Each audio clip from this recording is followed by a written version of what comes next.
Size doesn't matter for roller coasters. Today we're going to be taking a look at 3 different statistical categories of roller coasters to show why size doesn't matter and stats aren't everything. The categories we will be looking at are height, speed, and length. But before we get into it, I would really appreciate it if you guys could like the video and subscribe to the channel if you have not yet. I have a special announcement planned for once we hit 500 subscribers, so be sure to stay tuned for that. Anyway, let's get back into the video. As I was saying before, size and stats aren't everything when it comes to making a good roller coaster, and the first stat that we're going to talk about today is height. For the first example of this category, we will be taking a look at Goliath at Six Flags Magic Mountain. Goliath has a 255-foot drop, making it a hypercoaster, yet it still manages to deliver less airtime than most of the coasters in the rest of the park. That is because although Goliath is very tall, the drop is very shallow and the rest of the ride consists of a few forceful turns but no good airtime moments or standout elements. I would take almost any other ride at Magic Mountain over Goliath any day of the week, and all of these except Superman are shorter than Goliath in height, but the reason that I would take them is that the quality of the ride layouts and elements are better. The next example that we have for height is over at Cedar Point, my favorite amusement park. As many of you know, Cedar Point opened the first hypercoaster in Magnum XL200, but I and many others believe many of the rides in the park to be better, including Maverick, a ride that is half the height of Magnum. The reason that Maverick is better is because although it is short in height, it packs the intensity that Magnum is missing. Magnum is fun, don't get me wrong, but this is just another case to prove that height does not make one coaster better than another. Now that we have looked at height, we're going to be looking at speed. The feeling of speed is a signature element of many roller coaster types such as giga coasters and launched coasters. But just like height, speed isn't everything when it comes to rides. For example, Superman at Six Flags Magic Mountain is the fastest ride in the park, hitting speeds of up to 100 miles per hour.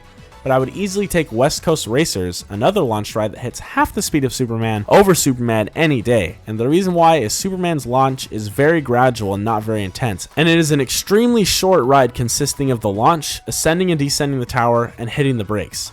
I prefer a ride like West Coast Racers that may not have the same speed as Superman, but at least packs in some airtime, inversions, and other fun elements. Another example of why speed isn't everything is Copperhead Strike at Carowinds. Many people, including me, find Copperhead Strike to be one of the best launched coasters out there. I take Copperhead over Accelerator, Max Force, and Stormrunner, all rides that have intense and fast launches, because Copperhead is a more complete ride where pure speed alone isn't the focus. You have amazing ejector airtime and hang time that make the ride unique, and I personally find standout elements like those to be more important than a stat.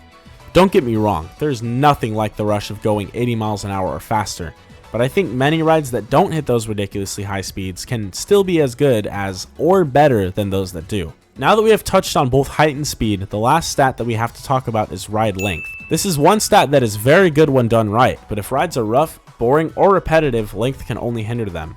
There are plenty of short rides that I would take over longer ones for those and other reasons. For example, we have Mystic Timbers at Kings Island. This ride is my favorite GCI and one of my favorite wooden coasters out there. It is in the same park as the world's longest wooden coaster, the Beast, and despite the fact that Mystic Timbers is half the length of the Beast, I find it to be a much better and more complete ride. The Beast is a fun novelty because the setting in the woods is amazing and the night rides are superb, but Mystic Timbers has better airtime, laterals, pacing, theming, and is overall the better ride for me. A more general example of why ride length isn't everything is the Batman clones that can be found at multiple Six Flags parks. These B&M inverts are only 2,700 feet long, but I find them to be much better than many other B&M loopers that are much longer, including both Green Lantern at Six Flags Great Adventure and Rougarou at Cedar Point, which are both about 4,000 feet long. This is the case because Batman is both smoother and more intense than the other 2 rides that I mentioned. Batman may be a short ride, but not a second is wasted as you whip through each inversion and turn, and overall is a great ride and more proof that a ride doesn't need to be long to be great. So, we talked about height, speed, and length, and why having the highest stats in these categories doesn't always make for a great ride. If there is one thing that I've learned from roller coasters, it's that stats can never really tell how good a ride will be. So don't judge a ride just by how it looks. Just because a ride is massive doesn't mean it's good, and just because a ride is small doesn't mean it's bad. Size doesn't matter. I hope you all enjoyed the video. Thanks for watching.